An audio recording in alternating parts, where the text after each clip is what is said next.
Vimos que el cálculo de secciones de columna, una sección de columna, se calcula por el método de compatibilidad de deformaciones.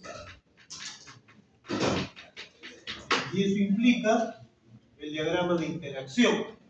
Acá está phi P sub n y aquí phi M sub n. Hay dos diagramas de interacción, el diagrama de interacción nominal, que siempre sale suavizado, y el diagrama de interacción reducido, que ya han visto ustedes, no tiene forma tiene generalmente una forma cualquiera. ¿Verdad? Aquí está el P sub n máximo en compresión, y acá abajo está el P sub t máximo en tracción. ¿Sí?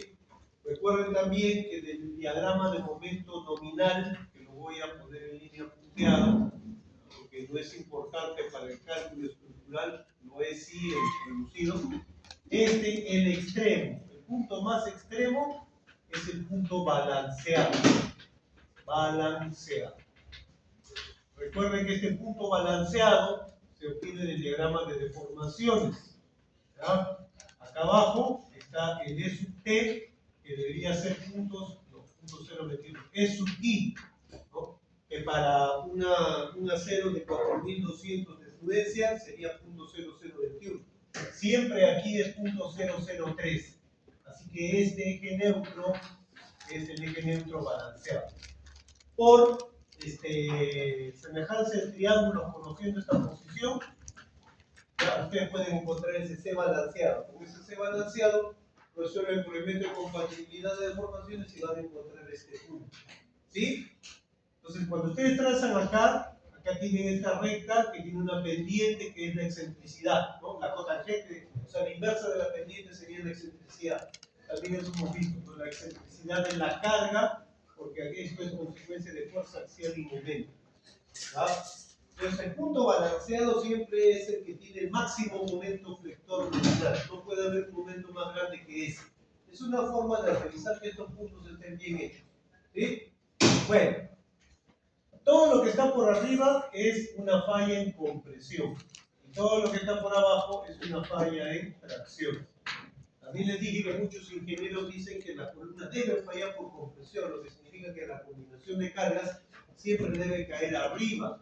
Eso no siempre va a suceder. ¿Ya? Y esa teoría es falsa. La columna puede fallar por compresión, por tracción o falla simultánea, ya que depende del E sub t. No olvidarse. El E sub t me define también el valor de phi. Esto es un resumen breve. Un resumen breve. ¿Correcto? Ahora, las secciones de columna, o sea, la columna completa, se calcula por el método de compatibilidad de deformaciones, es cierto, ¿no? Ahora, también se puede aplicar esto a no solo columnas, sino también a secciones de muros o también llamadas placas. ¿Ya? Esto también lo hemos visto, ¿sí? Algo breve, los primeros días de clase. Un muro, una placa, concreto armado, es un muro, ¿ya? Acá lo podemos ver, que puede tener varios pisos, ¿ya? Varios niveles, 1, 2, 3, 4. Este muro puede ser un muro esbelto o puede ser un muro corto. Si es un muro esbelto, ¿ya? Falla generalmente por flexión. Si es un muro corto, falla por cortante. Por eso es que estos muros reciben el nombre también de muro de corte. ¿Ya? Muro de corte.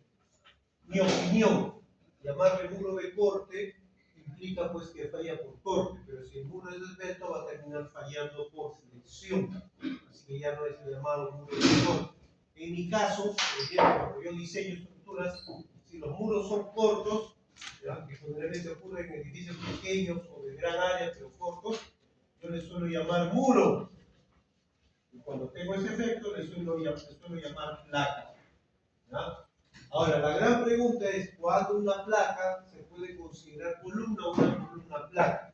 Ya, eso es algo relativo. Lean el ACI 318 con respecto a lo que es placas. Eso lo van a encontrar en el capítulo 18 del ACI o en el capítulo 21 de la norma 060. ¿Ya? Para que puedan encontrar. A ver qué encuentran. Es difícil de organizaciones, sobre todo japonesas, recuerdo no antiguos que decían, por ejemplo, ¿no? Si yo tengo acá este elemento con este peralte y esta altura, hasta piso superior, piso inferior, decía que si este peralte es mayor o igual que la altura sobre 4, ahora mismo, sí, sobre 4, ya, es plana. Y si yo tengo una sección donde este es el espesor y este es el peralte efectivo, y el peralte es mayor o igual que 6 veces el espesor, es plana. Entonces, vamos a poner así, condición para plana. Pero esto es relativo, ¿ah? Entonces, por ejemplo, esto es una condición de la norma japonesa antigua, ¿no?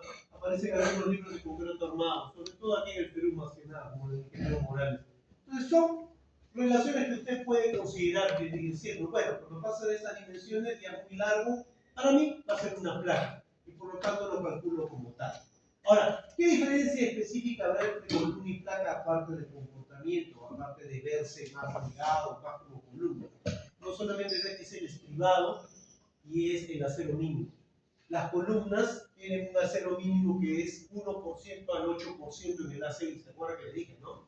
1 al 8, y en la norma peruana es hasta 6 máximo por ciento de la sección. En el caso de muros o placas, no se cumple esa relación, puede ser menor. Así que la cantidad de acero vertical no necesariamente es 0.01, puede ser 0.0025, o sea, 10 veces menos. Entonces, esa es la diferencia entre una placa y una columna. La placa lleva menos acero vertical, en cambio la columna sí lleva más acero vertical. Ahí empecemos la diferencia. Acá en este curso no vamos a ver placas porque corresponden más al tema de sismo. ¿Por qué? ¿Por qué no puedo usar una placa para tomar carga vertical? Porque no tiene sentido. No tiene ningún sentido. Yo puedo agarrar una viga y hacer que tome la carga vertical y ahorrarme en una placa que tenga un montón de concreto y un montón de acero aquí. ¿Para qué requiero una placa? Por las puras, son muros. No lo necesito. Estas placas o muros funcionan más que nada para la carga lateral, para el sismo. Así que por eso es que pueden ir ustedes a estos capítulos para revisar sobre eso. Esto no va a venir en el examen, no va a venir en ninguna placa. Solo lo estoy mencionando para que sepan. Ahora, ¿quedó claro? ¿Sí? Ahora, entonces, ¿cómo calculo, por ejemplo, un muro o placa usando el método de compatibilidad de deformaciones? No es diferente al caso de una columna o una viga. Si usted tiene una sección, por ejemplo, acá les estoy mostrando una sección de placa o muro, de planta. Acá tenemos, por ejemplo, los elementos de borde, que generalmente trabajan como si fueran columnas. ¿Ya? Así. ¿Ven? Estamos acá. Y acá tiene una o dos mallas de acero. Así. ¿Ven? Entonces, lo único que tengo que hacer es convertir esto en un modelo equivalente para mi método de compatibilidad de deformación. Y ahí usted toma su decisión. Por ejemplo, yo podría agrupar estas varillas acá, estas varillas en una sola, ¿no? Y estas independientes. Una así, otra aquí, aquí, aquí. Y ubicar el eje neutro. Como pueden ver, la figura es asimétrica. Así que en esta dirección hay un diagrama de interacción y en esta dirección existe otro diagrama de interacción. Son diferentes, ya no es simétrico. ¿Ya? Si yo empezara de abajo hacia arriba, así, aquí sí sería el eje neutro, contrario a lo que yo suelo hacer, porque empezar de arriba hacia abajo. Pero si fuera así, este es el eje neutro, acá tiene la posición de cada capa, ¿no? De acero, y ya con esto usted calcula las deformaciones, calcula las fuerzas, etcétera, etcétera. ¿Sí? Pero no olvidarse que para calcular el phi necesitan el E sub t. El E sub t está definido por, este es el D sub t, acá es donde se mide el D sub t. El D sub t define el valor de phi. ¿Ya? No hay acero, sí, pero igualito usted calcula el D sub t. El D sub t no se calcula acá, se calcula arriba. ¿Ya?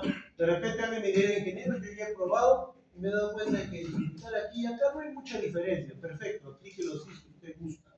¿Ya? Pero como se puede programar todo esto, yo creo que si yo lo hiciera a mano todavía pasaría, ¿no? Pero si lo hago con una programable o una hoja electrónica, entonces la cosa es más rápida, sencilla, no tengo por qué estar aproximando demasiado. ¿Sí?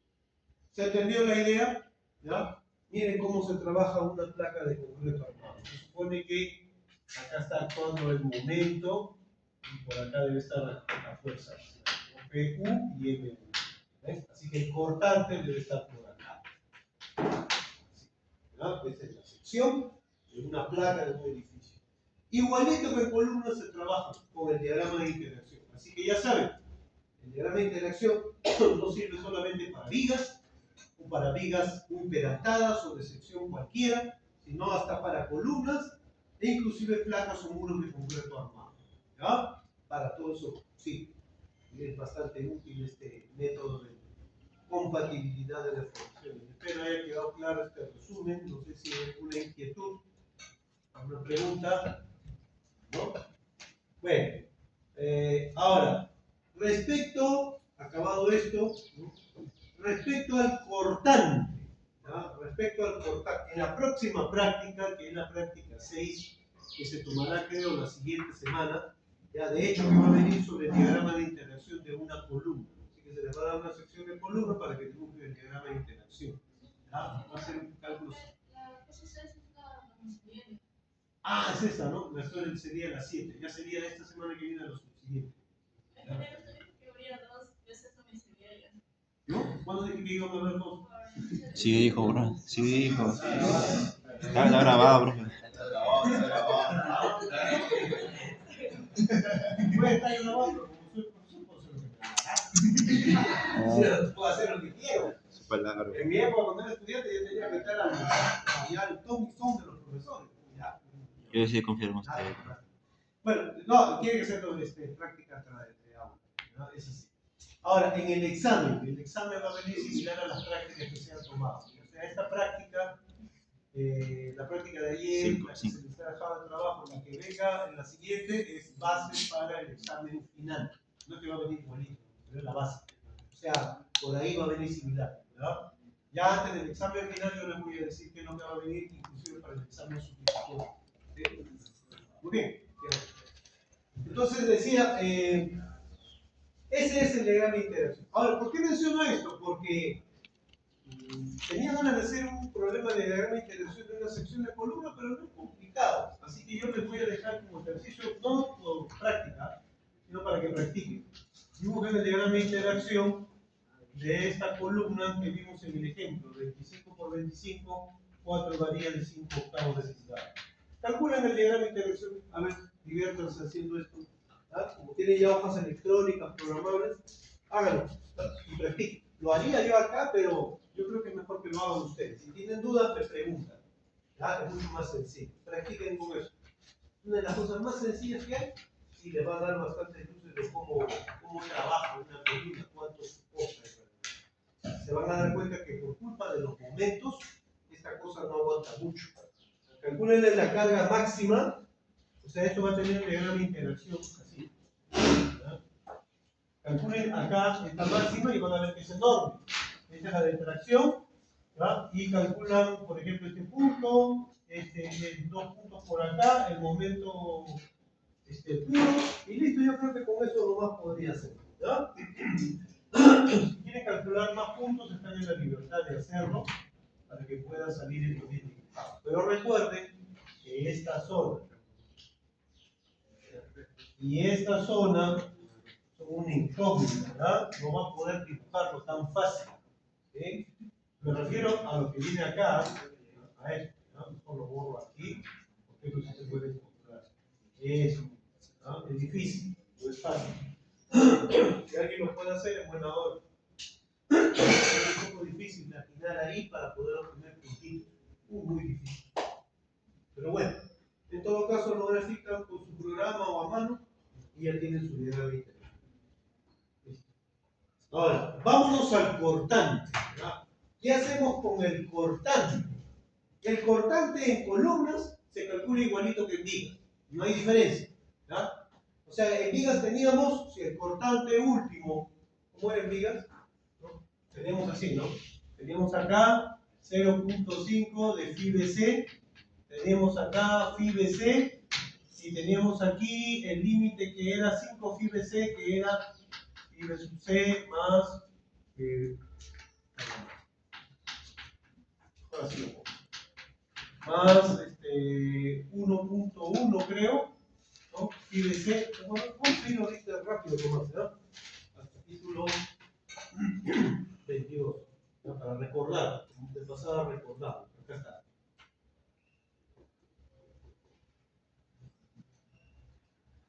Ahí está. 2.2, no era 2.2, y no era así, ¿no? Era, disculpen, 2.2 y 4, raíz de F'C BW por D.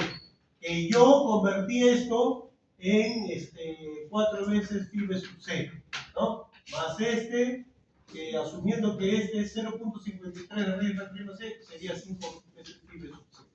¿Ya? Así era, ¿no? Ya, pero este es para vigas o losas. Para columnas, no necesariamente es esta fórmula, porque el phi B sub C, ¿no?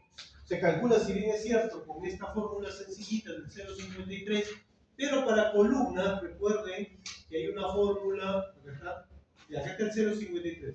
Para columnas hay una fórmula que usa la carga axial. ¿Ah? Entonces, con la carga axial, ya esto no se va a cumplir. Ya para columnas ya no es 5 veces phi B sub C. Salvo que usted diga, ¿sabe qué, ingeniero? Yo no me quiero complicar, no voy a tomar en cuenta el aporte beneficioso de la carga axial en la resistencia al cortante y voy a usar la misma fórmula de vigas, así que con eso soy bastante conservador y también calculo rápidamente. ¿Sí? Bueno, puede hacer usted así si gusta, ¿no? Pero el problema es que va a gastar en más estribo. Ese es el único problema. Así que depende de usted cómo quiere trabajar esta parte. Así, en columnas, o así para como viga y loso. Ya usted decide, ¿ya? Entonces lo borro mejor esto para no vayan a pensar que está mal y no es una opción. ¿Ya? Es una opción. Muy bien, entonces, ¿cómo era? Cuando yo estoy acá, de aquí para acá no necesito estribo, pero eso es en losas. En vigas necesitaba acá estribo mínimo y acá ya no necesito estribo. En columnas es parecido. Acá utilizo estribo mínimo, ¿no? Y acá el estribo ya no existe, ¿no? O lo utilizo por montaje, o sea, le pongo para que la columna no se mueva cuando esté llenando de concreto. Y aquí el estribo se calcula. El estribo se calcula. ¿Cómo se calculaba el estribo? La separación era phi AB FY por D entre phi B sub S, que era el cortante último, menos phi B sub C. ¿No? Así. ¿No? Lo convertí en phi B sub S del acero, eso. ¿Ya? Asumiendo que está fallando. Exactamente está fallando. ¿Ves? Así. Igualito que en vigas, se calculan todo. ¿Hay aquí alguna duda? ¿No? Entonces, por ejemplo, si a mí me dicen, son 4 variedades de 5 octavos y el estribo es de 3 octavos a 25, ya usted puede calcular pues, la capacidad de esta columna al cortante. Ahora, algunos dirán, pero no me han dado la carga axial para calcular la resistencia al cortante, ¿no? Ahí es cuando entran algunos ingenieros y dicen, bueno, como no lo tengo, o no lo quiero considerar, calculo como si fuera una losa o una viga cortante, ¿verdad? No considero el aporte de la carga axial. Por eso, depende de usted. Solo va a gastar más estribo. ¿Alguna pregunta hasta aquí? ¿Alguna duda? Entonces, es igualito que en vivo. Ahora, ¿cuál es la diferencia con respecto a viga? A ver, la diferencia con respecto a viga. Voy a dibujar un pórtico, ¿ya? Con una carga, esta vez con carga no concentrada, sino distribuida, ¿ya? Porque quiero que vean, y acá, así.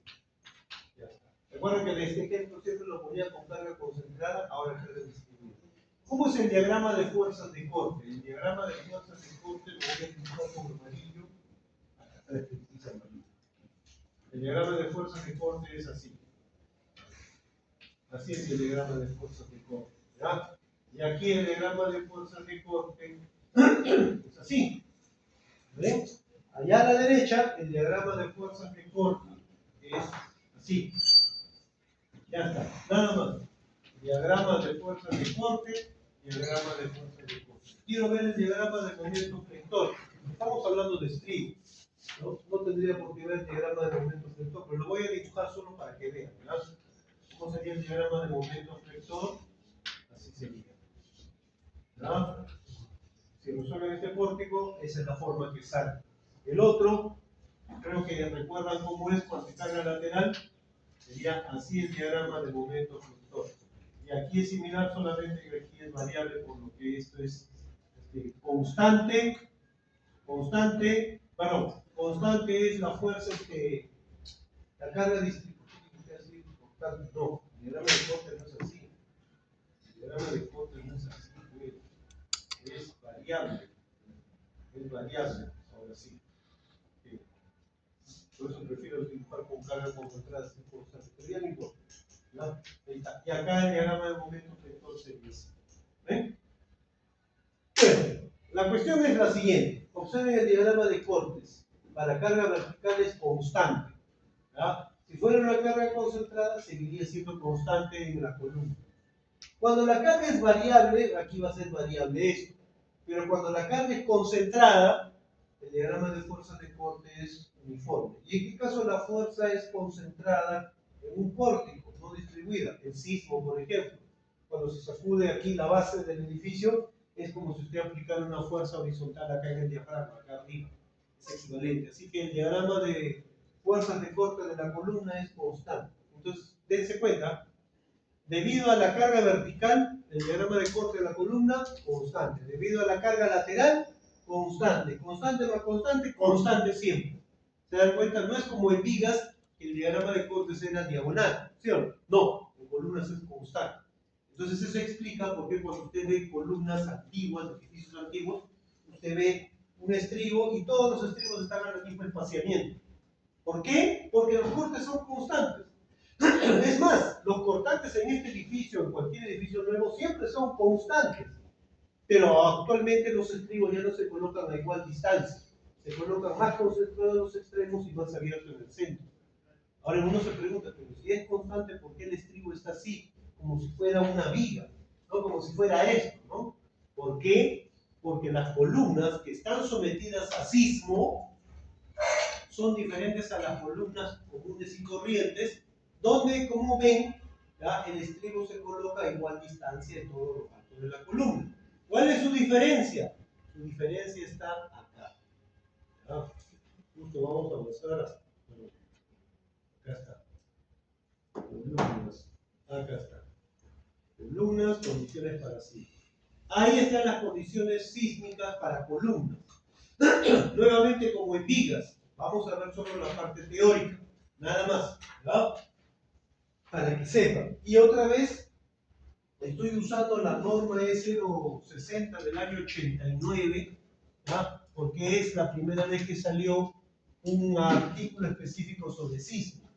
Y acá está concentrado todo lo que está en la norma peruana y en el ACI 318, que tiene un montón de hojas.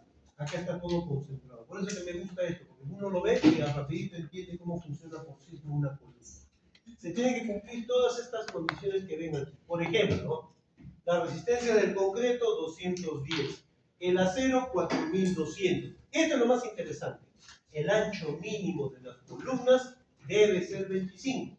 O sea, si usted tiene una columna de 15 centímetros de espesor o 20, está bien. Pero si tiene responsabilidad sísmica, ya no. Tiene que ser de 25 como mínimo. ¿Sí? La columna de mi casa es del espesor de ladrillo, ingeniero, ¿se va a caer mi casa? No, porque esa columna es de albañilería, es para el muro de albañilería. El muro de albañilería, el ladrillo con el mortero, ese es el elemento portante. ¿Ya? Y las columnas de su muro, que usted tiene en su casa, es para dar ductilidad al muro. ¿Ya? O sea, este muro se va a romper igual con el mismo sismo, esté o no la columna. La columna lo que hace es evitar que el muro se voltee, se salga fuera de su plano y se caiga a la casa. Es solamente para eso.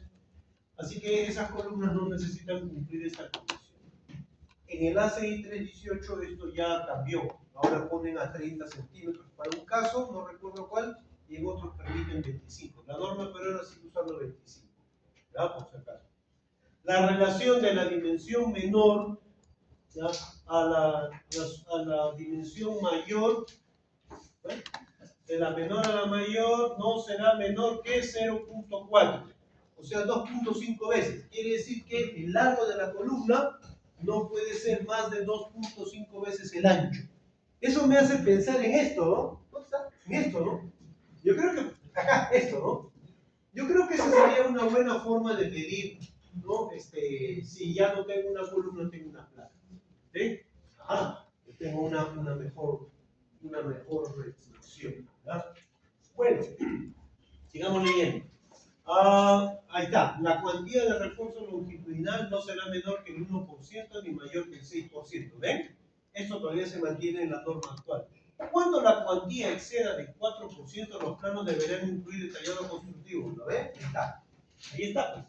Y eso se mantiene todavía en la norma actual peruana. ¿Qué más? La resistencia a la flexión de las columnas deberá satisfacer esta ecuación. ¿Qué significa eso? Significa que en ese nudo, el nudo que están viendo acá arriba, ¿ya? En ese nudo concurre esta columna. Concurre el otro tramo de columna que viene de arriba. Aquí usted tiene dos secciones. Acá abajo del nudo y arriba del nudo. Las dos secciones tienen un momento nominal que ustedes ya saben calcular. ¿Cómo se calcula? Cuando calcularon vigas, calcularon momento nominal reducido. Con columnas se utilizaría el diagrama de interacción, ¿verdad? Porque ya no se utiliza el método de vigas, el diagrama de interacción. Entonces, en columnas sacan ustedes sus momentos y ahí suman de los dos. ¿Cuántas vigas llegan ahí? ¿Cuántos tramos de vigas? Llega una, llega dos. Se suman los dos momentos nominales, se multiplica por 1/4 y esto se tiene que cumplir. Si no se cumple esto, ese nudo puede fallar por carga sísmica, porque no tiene buena capacidad sísmica. ¿Verdad? Entonces tiene que cumplir esa condición. ¿Esto qué significa? Que debe haber columnas fuertes y vigas débiles. Eso es lo que significa. ¿Verdad? Ahora, muchos ingenieros dicen columna fuerte, viga débil. Entonces yo tengo que ver la columna grande y la viga chiquita. No, no es así. Tiene que ver con la resistencia, ¿ya? No con la forma, la resistencia. ¿Qué pasa si mi viga tiene una resistencia de 210 y la columna tiene una resistencia de, digamos, 540? Entonces, los 540 en concreto me refiero. Entonces significa que así la columna sea pequeñita, puede tener más resistencia que la viga. Y se cumple el tema de columna fuerte y viga débil. ¿Se entendió la idea? Ya, el Westin Libertador, el edificio que está en San Isidro, la Javier Prado, el Westin Libertador, uno de los edificios más altos del Perú, solo del Perú, ni siquiera de Latinoamérica, ni siquiera menos de América, no, menos del mundo, pero del Perú, de Lima inclusive. Entonces, el Westin Libertador tiene esas características, ¿no? Las columnas y las vigas no se ven la columna más grande que la viga. En algunos casos la columna es más pequeña que la viga. Pero el ingeniero que diseñó eso usó concreto de alta resistencia en las columnas y de menor resistencia en las vigas. Así logró esa condición. Sin necesidad de cambiar la geometría. ¿No? ¿Está claro? ¿Sí? Así como funciona. No se hagan ilusiones que ese ingeniero no es de la U, es de la casa. Y ya se fue al otro mundo. Bueno, acá está la explicación de estas dos condiciones. ¿Qué más dice acá? Disposiciones especiales para refuerzo transversal. Ajá, el estribo. Ahí quería llegar. Miren, a ver, resistir fuerza de sismo. Acá está todo el palabreo, ¿no? La calidad del acero transversal no debe ser mayor, no debe ser mayor que 4200 para no tener acero frágil. El refuerzo transversal consistirá en estribo cerrado con gancho 135, gancho sísmico. ¿Se acuerdan, no? Gancho sísmico, gancho estándar. Ahí apareció la primera vez en la norma peruana del gancho sísmico. El refuerzo longitudinal cumplirá con lo indicado en el capítulo 11 para elementos en flexión y 12 en flexo-compresión. Ahí se veía vigas y se veía el de compatibilidad de deformación. Ya, esto está definido. Sigamos. Deberán, acá, la fuerza cortante BU de los elementos deberá determinarse a partir de la aplicable. ¿Qué significa todo esto?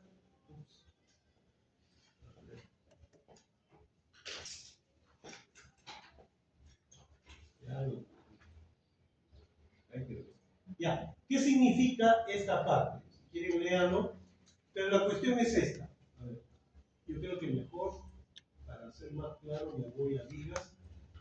La verdad es que no sé cómo explicar esto. Acá está. ¿Se acuerdan de vigas? ¿Cómo se calculaba el cortante? No se utilizaba el cortante en sí, no se utilizaba el cortante actual. Se utiliza el cortante asociado a cuando los dos extremos fallan, ¿no? Usted calcula el momento nominal reducido en cada lado, sume usted los dos, lo divide entre la longitud, tiene ese cortante y con esto calcula su estribo. ¿Se acuerdan que le dije, no? y ese cortante es muchísimo más grande que el cortante que actúa, el que usted saca del análisis estructural. En columnas es igual. En columnas, usted ya está viendo que los cortantes son constantes o casi constantes, ¿ya? Pero los extremos se colocan más juntos en los extremos. ¿Por qué? Porque en las columnas se calcula igualito que en vigas. Así como usted lo ve eso, igualito se hace en columnas.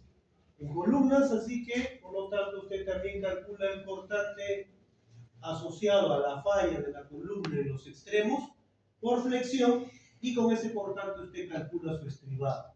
Y su estribado tiene que cumplir todas estas condiciones. Por ejemplo, dice, debe colocarse en ambos extremos de la columna sobre una longitud L sub 0 medida desde la cara del nudo zona de confinamiento que no sea menor que, y acá está la zona de confinamiento y aquí está el espaciamiento. ¿Qué les está diciendo? Les está diciendo esto, que en el extremo de la columna, aquí en la parte superior y en la parte inferior, se coloca estribo más pegado. ¿Qué tanto más pegado? Todo lo que está indicado acá. ¿Ya? Acá está esa zona en los extremos y acá está cuánto tiene que usted espaciar. ¿Ya? Y acá abajo le dice cuánto tiene que espaciar en la parte central. Ahora ya saben por qué las columnas más modernas tienen estribo confinado en los extremos y en el medio abierto. Y por qué las columnas antiguas tienen por igual todo.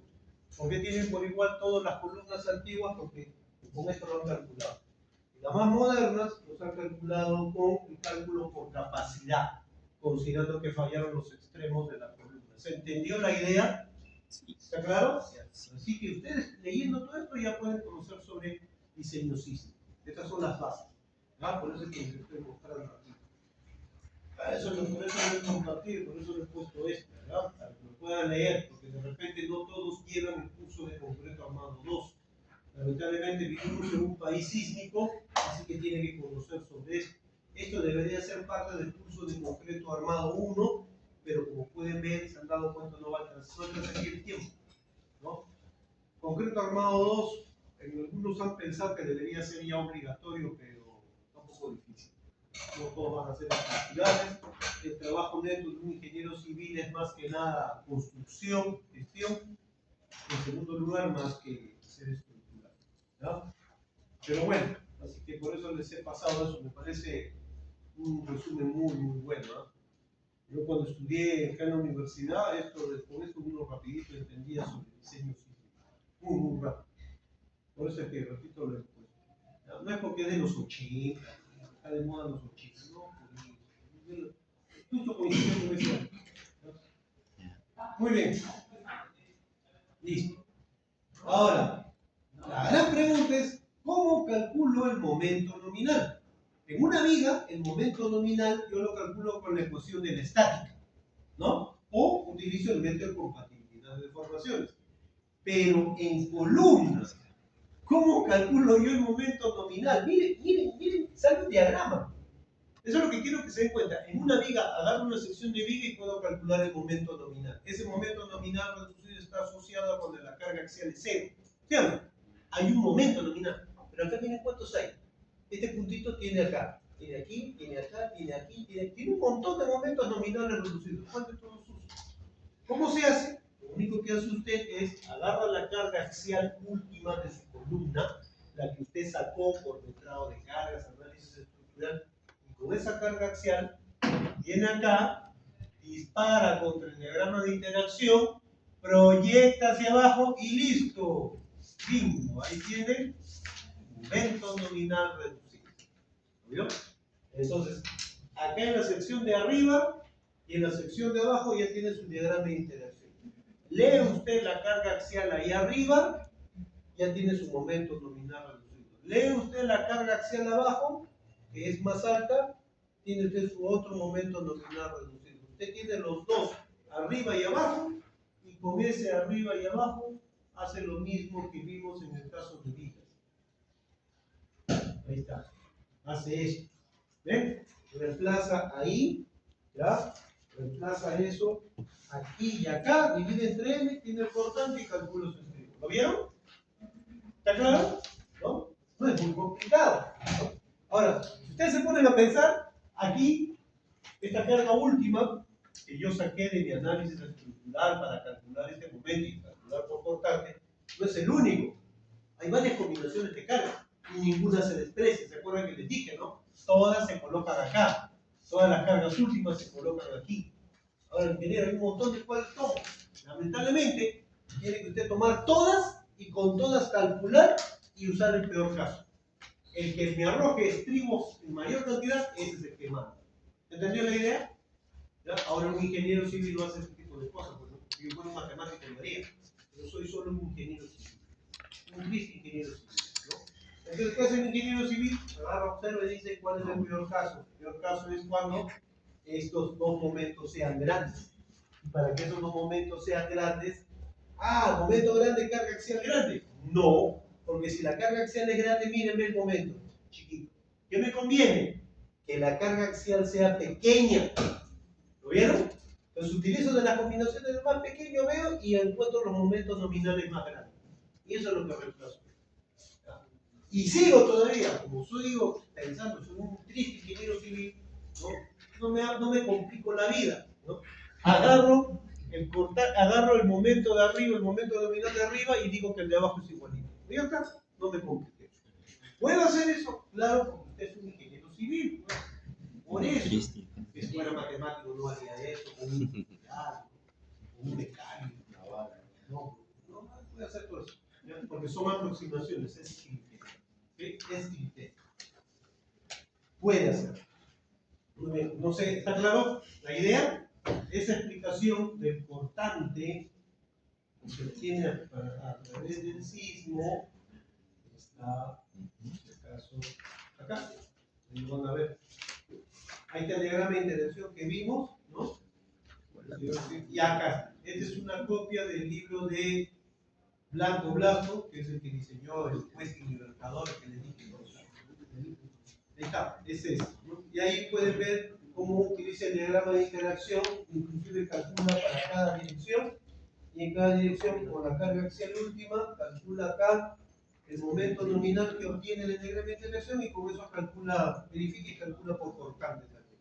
¿Ya? Ahí está, ahí lo pueden encontrar un ejemplo. ¿Okay? Nuevamente, aclaro, esto es solamente para que sepan. ¿Ya?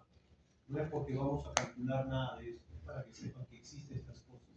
Una vez que acabe este curso, ya de ahora en adelante saben, las vigas llevan a cero corrido, el estribo es cerrado, etcétera, etcétera, igual en columnas. ¿Sí? ¿Ya? Muy bien. Creo que ahora sí acabamos con el tema de columnas. No sé si hay alguna pregunta o inquietud. ¿Algo que aclarar? ¿No? Muy bien. Listo. Ahora, ¿qué dice el sílabo acá? Estamos en la semana, la semana, acá está, semana 3 estamos, ¿no? Sí, porque ayer tomaron la práctica, estamos en semana 13, pues, ¿no? Quedan 2 semanas de clase nada más, ¿no? Sí, pero no diga. Una y otra más. No diga.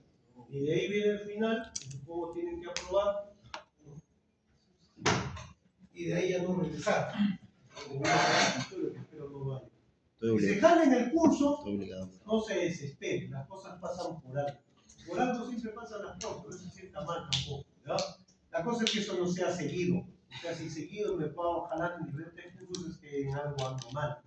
Es porque no estoy comprometiéndome con lo que estoy haciendo. Y eso es fácil descomprometerse. No sé si existirá esa palabra, es relativamente fácil y sencillo. Cuando uno dice, tengo que ir a la clase, me da flojera, no voy, y no viene, ahí comienza el problema. Eso se le hace una costumbre. O no me estudio y otro día estudio, ya comienza a hacerse de costumbre, y después paga las consecuencias del curso usted en una práctica o examen. Y en el trabajo puede también ocurrir algo parecido. Y ahí viene el problema que en los trabajos muchos ingenieros caen o tienen problemas. No es la idea es comprometerse. Es difícil, yo sé que no es fácil. ¿Ustedes creen que para mí es fácil venir aquí a la universidad, a practicar? No, yo decía, podría estar viajando, podría estar siendo arqueólogo, no importa. Pero no es fácil, pues, pero la cosa es comprometerse. Usted ya se comprometió en algo, haga. Y va a tener su recompensa. Es el de hecho que va a tener su recompensa. ¿Ya?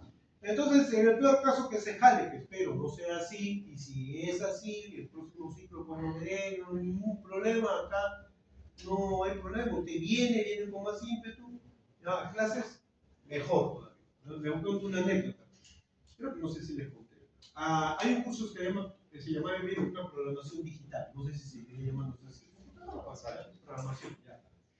Habían 4 secciones, 2 lo dirigía un ingeniero y los otros 2 otro ingeniero. Ya ninguno estaba, eran de ciencias básicas, obviamente. Entonces, en ese ciclo que me tocó llevar, estaban enseñando los 2 y tomaron el examen parcial.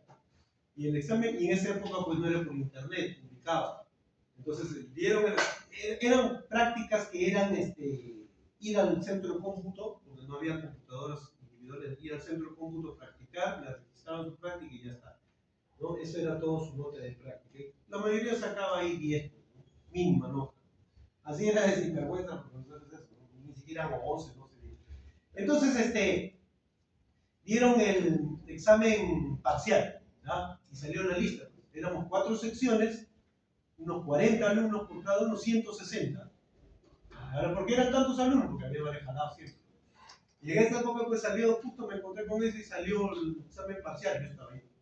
Y de ahí veía uno la nota, 5, 5, 5, 5, 5, 5, 0, 5, todos 0, 5. Había un 10, que era uno que había ingresado conmigo, un 07, otro que también había ingresado conmigo en el año 88, y yo 07.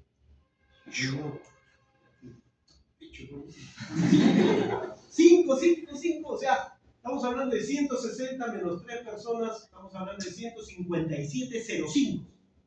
¿Ah? Así, 157,05. Un 10 y 2 07. El mío era uno de ellos. Y de los 3 éramos del mismo código que ingresamos. Viene el examen final, ¿ya? Y antes del examen final, una semana nomás antes del examen final, yo llego a clase y los salones paraban llenos, porque habían jalado. Entonces yo llego y veo que no había asiento, no había silla, no había carpeta. Ya llegué tarde, no importa, por una clase que me pierdo. Y en esa época encontrar fotocopiadoras no era fácil tampoco, no es que dejaban las cosas en la fotocopiadora. Entonces, no se me ocurrió pedirle a un compañero mío la fotocopia de esa clase. La cosa es que llega el examen final, doy el examen final, siempre eran 2 preguntas. Y sale por la lista, ¿no? Y los 160, 10, 10, 10, 10, 10, 10, 10, 10, 10, 10, 10, 10, 10, 10, 10, 10. Y 207. Mi otro compañero que había sacado 07 en el parcial y el mío. 07. Y el resto 10, 10, 10. Ahí me preocupé, ya se me quitó ya los aplausos, estaba preocupado. Así que vamos al sustitutorio, ¿ya? Y en el sustitutorio doy, no era casi todos estaban dando, porque todos habían sacado 05 en el parcial. Y otra vez, 10, 10, 10, 10, 10, aprobados con 10, 10, 10, 10, 10, 10. 158, 10. Y otra vez 207. Mi compañero y el mío otra vez. Me jalé curso. Cuando converso, oye, mira, yo he sacado mal. Pero si esto ha hecho el profesor en clase. ¿Qué clase? El último día de clase. El último día de clase que yo no fui. Fue la primera y única vez que falté a clases en la universidad. Fue la primera y única vez que falté. Le dije, nunca más voy a faltar, aunque sea enfermo. Obviamente, nunca me enfermaba de algo contagioso para enfermar a mi compañero, ¿no? Pero nunca faltaba. Que no has sacado fotocopias, ¿no? Eso te pasa por sobrado, ¿no? El mismo que se había jalado, eso te pasa por sobrado.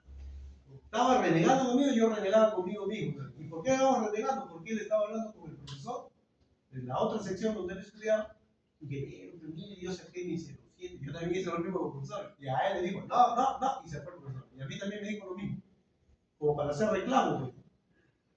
Así que volvimos a llevar, ¿no?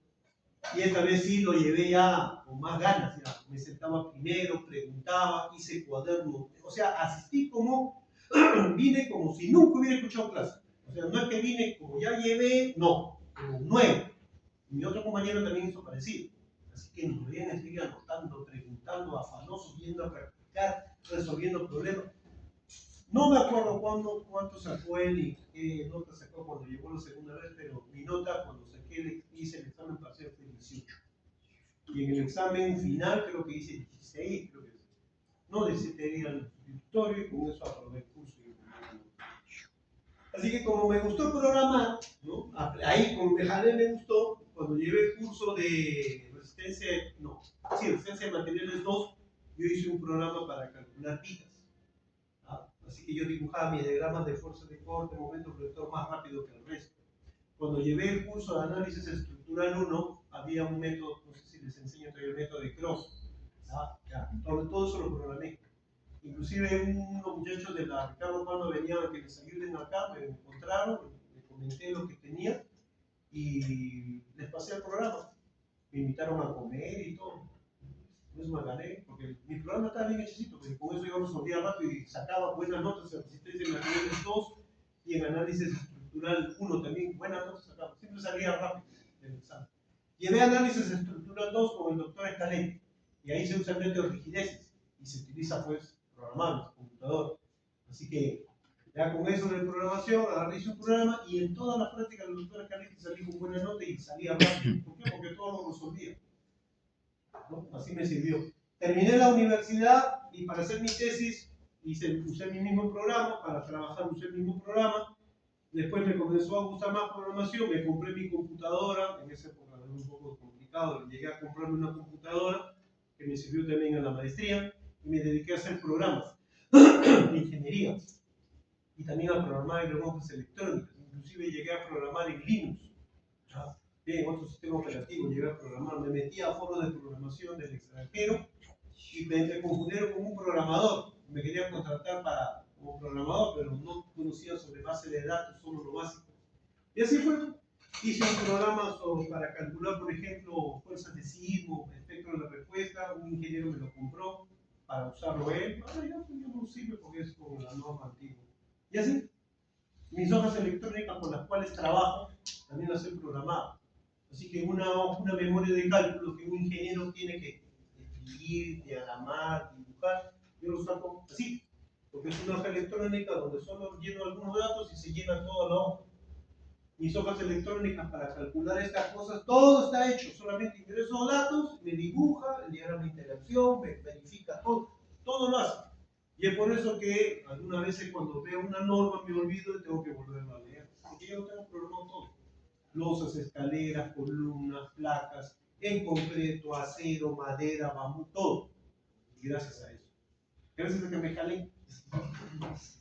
¿Quieres saber algo más? Porque conté de mi otro compañero. Mi otro compañero, cuando estaba en los últimos ciclos de la universidad, entró a practicar al Ministerio de Transporte, que quedaba antes en la avenida 28 de julio, creo que ya no queda ahí, no sé si seguirá ahí. Por la embajada argentina, ahí quedaba. Entonces él entró a practicar. Y él, así como a mí, le gustaba programar. Se consiguió una calculadora, en esa época era raro encontrar calculadoras científicas programables y esa la consiguió. Y ahí hacía sus programas. Con eso y con su Casio, que se llevó a comprar igual que el resto de nosotros, entró a practicar y se puso a programar varias cosas. Y los ingenieros del Ministerio de Transporte se dieron cuenta pues, que resolvían el problema que ellos resolvían con un montón de practicantes. Así que comenzaron a dejar de recibir practicantes porque lo usaban a él. Así que comenzaron a usarlo, se cansó, salió de ahí, se entró a trabajar a una consultora, no me acuerdo cuál es, Alfa Consult, creo que, no sé si ya existe o no. Y ahí estuvo trabajando y en otras empresas más. Siempre que entraba una empresa terminaban sacando un montón de ingenieros porque lo dejaban a él solo, porque no resolvió todo el problema. Actualmente él trabaja 6 meses en una empresa, se aburre, ¿ya? Descansa 6 meses, se aburre de descansar, se va a trabajar a otra empresa y así en ese plan está. Imagínense, así está.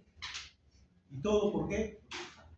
Así que ya saben, si ustedes se jalan acá es por algo bueno, va a ser por algo bueno, ¿verdad? Así que no se sienta mal tampoco. ¿Y si me expulsan? No se sienta mal. Esa es la anécdota que quería contar. Listo, muy bien. Pero yo espero que no se jalen. No es complicado aprobar el curso. Es cuestión de tener humor. Ya tienen tienen los problemas resueltos, tienen acá ejemplos en el material del curso, ¿no? Entonces no deberían jalarse. Pero si llega a pasar eso, pues tampoco se sientan, ¿no? Enfréntelo y diga, voy a volver a empezar todo de nuevo y mejor, así con decisión. Voy a hacerlo mejor. Y de ahora en adelante, así va a ser todo. La idea es que salga usted como un ingeniero, como debe ser.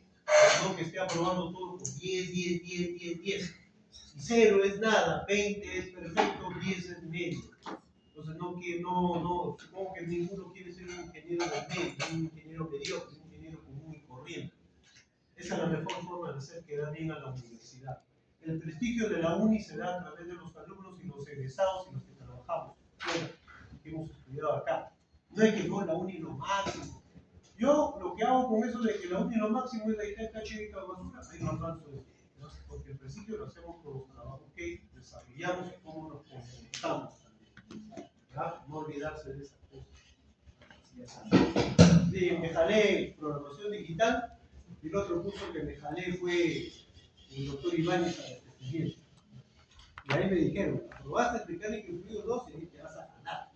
Porque el doctor se acuerda. Bueno, listo, entonces acabamos ya con el tema de columnas, ¿no? Ahora, vamos a ir a otro capítulo más, y aquí viene lo bueno. Toda la conversación que hice no solamente por lo que ya se acerca el examen final, sino un consejo más, sino también porque lo que vamos a ver ahora es bastante especial. ¿Ya? Si pensaron que todo lo que hemos pasado es confuso, y que creen que es confuso, bueno, esto es más confuso todavía. ¿Ya? Pero una vez que quede claro, se van a dar cuenta que no es la cosa no es nada del otro mundo. ¿Ya? Y eso tiene que ver con un tema, la esbetez, ¿ya? El pandeo. ¿Ya? Vamos a ver. Ahí está. Análisis estructural, capítulo 6, página del digital es 89. ¿Ya? La página 91. Acá vamos a 91.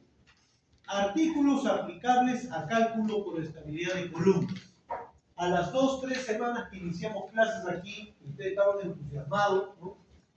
Algunos ahí preocupados. Ahí está, ¿se acuerdan que saltamos todo esto? Les dije esto, después vemos. Ya, hay un montón de hojas con este título, y eso es lo que vamos a ver ahora. Estabilidad. ¿Ya? Ahora, este tema que ven ahí está explicado con ejemplos y con diagramas de flujo, formas de un esquema de cómo se trabaja.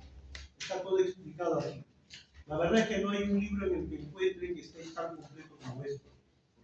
Me daba el trabajo de armarlo para que quede lo más claro posible.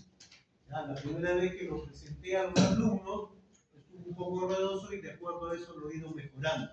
Así que la mejor forma de agradecer, no a mí, a todos los otros pobres jóvenes que han pasado por aquí, que de repente cuando he empezado a poner y mostrar estas cosas, el orden que tengo acá o lo que he escrito, al comienzo de repente los ha confundido y los ha perjudicado, la mejor forma de pagar a eso es leer, estudiar y capacitarse y prepararse como debe ser para la práctica de los exámenes por parte de ustedes. ¿Ya? Esa es la mejor forma de hacer esos pobrecitos. Cuando uno dicta un curso por primera vez siempre es así, termina enredando al comienzo, porque paga, como dice el patrón, lo que escucha por primera vez. ¿Ya? Pero siempre hay excepciones. ¿Ya? El ingeniero de mecánica de suelos que me tocó en mecánica de suelos 1 fue la primera vez que dictaba, creo que les conté a ustedes, fue la primera vez que dictaba, estaba estudiando la maestría de la Universidad de Ica y su curso era pero perfecto, ¿no? Ni libro uno necesitaba, todo claro, práctico, inclusive era muy práctico el hombre, trabajaba en ingeniería de suelos, ¿no? Pero únicamente falleció poco tiempo después de un accidente. Qué pena. Pero bueno, y aquí está entonces todo este material. ¿Ven? Todo esto es lo que vamos a usar y ahí está marcado. ¿Ven? Artículo aplicable a cálculo de estabilidad por columnas. Esto obviamente no está marcado. ¿No? Poco, no. Otra vez, artículo aplicable a cálculo por estabilidad de columnas. O sea, esto también vamos a ver. Esto también está marcado, ¿ven? Todas las hojas marcadas, esto obviamente sí, esto también. ¿Ven? Es bastante, ¿no? Y solo tenemos una semana para esto. Y aquí están con ejemplos. Con ejemplos, ¿ya? Pues esto ya no. Esto sí, también. Y ahí acá. Por ejemplo, ahí pueden ver un edificio formado por puramente pórticos de concreto armado. No se usaron placas ni cajas de concreto armado para rigidizar o dar seguridad estructural al edificio ante cargas laterales por sismos. No, porque esto era para almacén, así que no se podía usar ningún muro. Se tuvieron que usar los propios pórticos para soportar toda la carga. ¿Eso es posible? Sí. No es fácil, pero sí es posible. Para que usted logre un edificio netamente aporticado que soporte fuerzas laterales, sin placas ni elementos ni cajas de concreto armado, debería ser un edificio bajo y bastante largo. Ahí sí, es casi seguro que no necesitará más que puro pórtico. Y este es un ejemplo donde se aplica o se aplicó el cálculo que vamos a ver acá, que es estabilidad de columna. ¿Ya? Muy bien. Vamos a realizar entonces acá la primera parte. A ver, antes de entrar a leer todo esto, vamos a hacer un resumen de qué va a tratar toda esta situación. ¿Ya? Voy a explicarlo aquí. Aunque creo que en algún lado está escrito, he armado todo una hoja al respecto, pero voy a explicarlo acá. Mejor prefiero explicarlo aquí y ya después ustedes lo leen como reforzando lo que voy a explicar. A ver.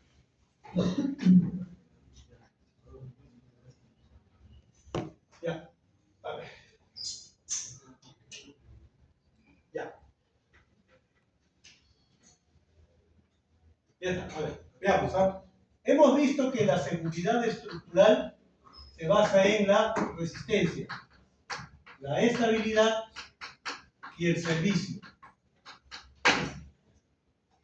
Si hablamos, estamos hablando de columnas, ¿ya? Y muros también, ¿sí? Pero sobre todo columnas. Ya pasamos vigas, ya pasamos losas. Estamos ahora en columnas y muros, pero sobre todo columnas. Hablando de columnas, el cálculo por resistencia ya han visto que se hace usando el método de compatibilidad de deformaciones, ¿no? En el caso de la flexión, ¿ya? Y en el caso del cortante se calcula igual que vigas, ¿ya? En el caso del servicio, en vigas se verifica la flecha de la viga. En columna se mide la flecha, lo que se mide es la deformación transversal debido al sitio, no la deformación axial. Eso no está limitado. Ninguna norma lo limita, pero sí la deformación lateral. ¿Cómo se hace? A través de la distorsión. ¿Qué es eso? Usted tiene un edificio, ¿ya? Ahí está, de 4 pisos, 1, 2, 3, 4 niveles. Actúa el sismo y el edificio se deforma. ¿Ya? Ahí está.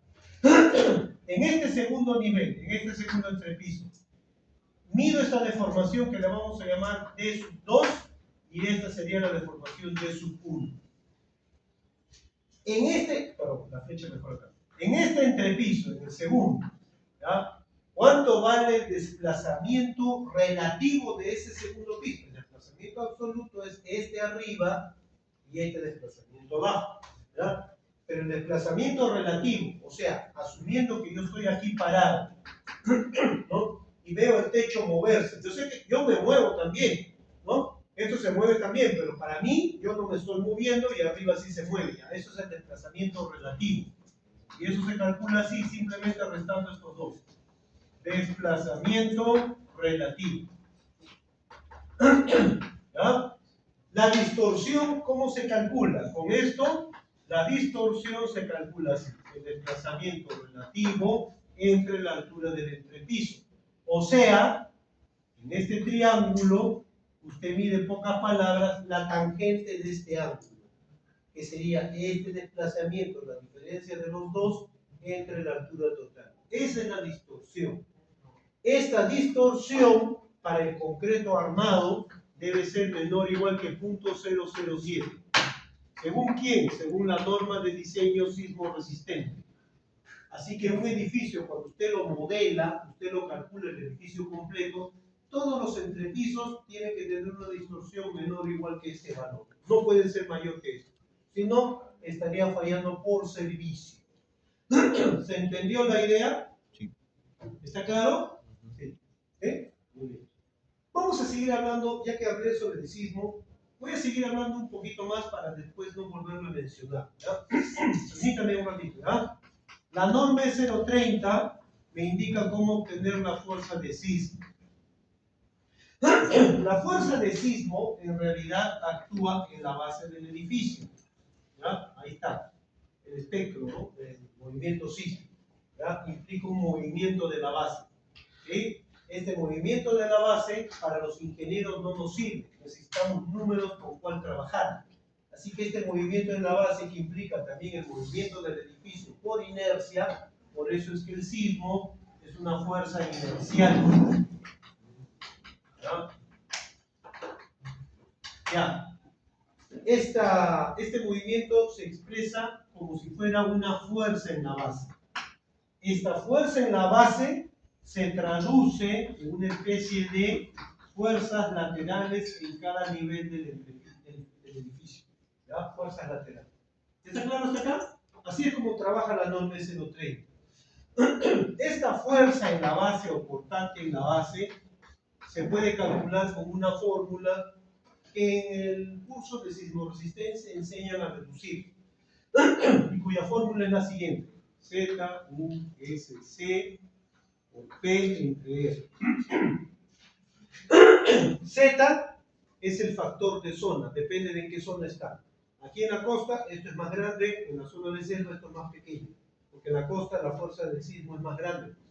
U es el factor de uso, que depende del uso del edificio. Un edificio importante, esto vale más; un edificio poco importante, esto vale menos. S es el de acuerdo al tipo de suelo. Si el suelo es malo, este S tiene un valor enorme. Si es un suelo muy bueno, muy competente, como el suelo de acá del centro de Lima, este S es pequeño, lo que arroja toda una fuerza cortante menor. ¿Sabemos bien hasta acá? C es un parámetro que no voy a explicar qué es, pero que depende de la altura del edificio, de cómo vibra, una serie de cositas, ¿no? Y R es el factor de reducción, que depende de la ductilidad de la estructura. Mientras más dúctil sea la estructura, significa que va a fallar, pero no va a colapsar, se va a seguir deformando ilimitadamente. Eso hace que me haga pensar lo siguiente: si mi estructura es dúctil, entonces puedo dejar que falle ante el sismo sin ningún problema, porque no va a colapsar. Por lo tanto, puedo reducir la fuerza de sismo. Si mi edificio es frágil, por ejemplo es de adobe, entonces yo, cuando sé que cuando va a fallar ese edificio de adobe, va a colapsar y me va a caer encima, voy a morir. A mí no me conviene eso. Entonces no reduzco pues las fuerzas de sismo, no lo reduzco. Por eso esto se le llama factor de reducción. En mi época se llamaba factor de ductilidad. Mientras más grande el R, más dúctil es. Mientras más chiquito el R, más frágil es. Así era antes. Ahora, ¿todo esto qué significa? Que todo esto es un porcentaje del peso del edificio. Este porcentaje aproximadamente es 0.2. Así. Puede ser 0.15, puede ser 0.25, pero 0.2. ¿Qué significa? Que las fuerzas de sismo son aproximadamente el 20% del peso del edificio. Así más o menos se considera. ¿Se entendió la idea? Ahora este porcentaje varía 5 centésimas más o menos, dependiendo de todos estos numeritos. Pero por ahí va, por ahí está. ¿No? ¿Por qué explico todo esto? Porque este es un cálculo por servicio. ¿Ya? Como es un cálculo por servicio, este es un caso común y corriente, ¿no? Entonces, como este es un caso común y corriente, la fuerza de sismo que usted utilice para calcular esta deformación no puede ser toda esta fuerza de sismo. Tiene que usted eliminar el R. Al eliminar el R, usted está diciendo está actuando en forma elástica en el edificio. Es por eso que a esta distorsión, en realidad, lo voy a colocar aquí, se le multiplica por el factor R. Así les van a enseñar a ustedes. ¿Quedó claro? ¿Ya? Para regresarlo al estado elástico común. Porque con el R estoy asumiendo que falla y el edificio ya es. ¿Se entendió la idea? ¿Sí? Ya, muy bien. Listo, aclarado ese punto, me salgo de esto porque no es tema en realidad del curso de concreto, no. Quería que vieran cómo es esto. Porque en uno de los ejemplos habla sobre esto de acá. ¿Ya? Así que si hay alguna duda, ninguna. Ustedes no van a calcular esto, yo les voy a dar. Yo les voy a dar estos valores o les voy a dar la diferencia. ¿Ya? Y ustedes con la altura calculan la distorsión. ¿Sí? Y este R, no. Yo ya les voy a dar todo ya. Ustedes no me tienen que hacer nada de estas cosas. ¿Sí? Así que ya saben que cuando yo les dé los desplazamientos por sismo, se ha calculado así, multiplicándolo por eso. Cuando lleve el curso de sismo resistencia, ahí se va a dar cuenta de esto y va a recordar esta situación. ¿Ya? Muy bien. Listo. Ahí está el cálculo por resistencia, el cálculo por servicio. El cálculo por estabilidad es lo que falta. Y eso es lo que vamos a ver ahora. Esto es lo que falta. En vigas no había problema, porque usted tenía que cumplir con cierta condición. En losas, nunca pandean en su plano las losas. Así que solamente las columnas llegarían a pandear. ¿Cuántas formas de pandeo existen? A ver, vamos a aclarar. Existen dos formas de pandeo o dos formas de estabilidad. La estabilidad del equilibrio de deformación y la estabilidad del equilibrio de posición. ¿No? Existen dos formas de estabilidad. No sé si vieron esto en resistencia de materiales. En resistencia de materiales no si veíamos estas cosas. ¿Ya? Pero como desaparecieron el curso de resistencia de materiales no ya aprendieron. Pero no importa, ahí está. ¿Ya? Estabilidad del equilibrio de deformación. ¿En qué consiste el cálculo o la estabilidad del equilibrio de deformación? Implica lo siguiente: usted tiene una columna, le aplica compresión. ¿Ya? ¿Qué es lo que le pasa a la columna? La columna lo que va a pasar es que se hace más corta. Siempre que usted aplica carga, el elemento se deforma. ¿Ya? Se acorta, ya está. Una vez que se acorta, no puede mantener ese estado deformado. No lo puede mantener, no lo puede sostener en el tiempo. ¿Ya? ¿Y qué es lo que va a ocurrir? Lo que va a ocurrir es que esta columna, que está con esta carga aplicada, esta columna pandea. ¿Ya? Pandeo. Ahí está. ¿Cómo se le llama este pandeo? A esto se le llama pandeo flexionante. ¿Por qué se le llama pandeo flexionante? Porque la columna adopta la forma de una viga deformada. Pandeo flexionante. ¿Qué cosa es la estabilidad del equilibrio de posición? Usted tiene una columna, a la columna, ¿sí? Y le aplica carga, igual que el caso anterior. La columna se acorta, debido a la carga aplicada se va a deformar, ¿ya? Pero la columna no puede mantener ese estado deformado, ¿ya? ¿Y qué le pasa? Falla por estabilidad. Una especie de pandeo ocurre, pero no como el primero, donde se deforma. No, acá lo que hace es se desplaza, ¿no? Como que quiere voltearse. ¿Ya? Ahí está. Esto no se le llama pandeo flexionante. No es un pandeo flexionante, no es un pandeo en realidad. Es una falta de estabilidad, nada más, de posición, un giro que está sufriendo. ¿Correcto? Ya. A ver, en el primer caso, regresemos al primero. ¿Cuánto vale el momento flector acá? A ver, ¿alguien me puede decir? Miren esta columna. Aquí o acá es lo mismo, está la carga axial. ¿Cuánto vale el momento flector ahí? A ver, alguien. Si hay dudas, a mí no me sorprendería. Yo también tenía dudas cuando estudiaba. A ver, ¿alguien me puede decir? ¿Ah? ¿Alguien que quiera participar? ¿Cuánto vale? Acá, el dibujo más simple acá. Acá está una columna articulada, la carga está en el eje. ¿Cuánto vale el momento flector acá? Cero. ¿Quién dijo cero? Cero. Cero, exacto. No hay momento flector, porque usted hace el diagrama del cuerpo libre y busca usted la fuerza de corte, el momento flector, la fuerza axial. Si existe fuerza axial, no existe fuerza de corte, no existe momento flector. ¿Ven? No hay momento flector. ¿Correcto? Listo. No hay. Y acá, ahora la columna ya no está acá, la columna pandeo. ¿Hay o no hay momento flector? Ahora sí aparece. ¿Sí o no? Y ahí se nota.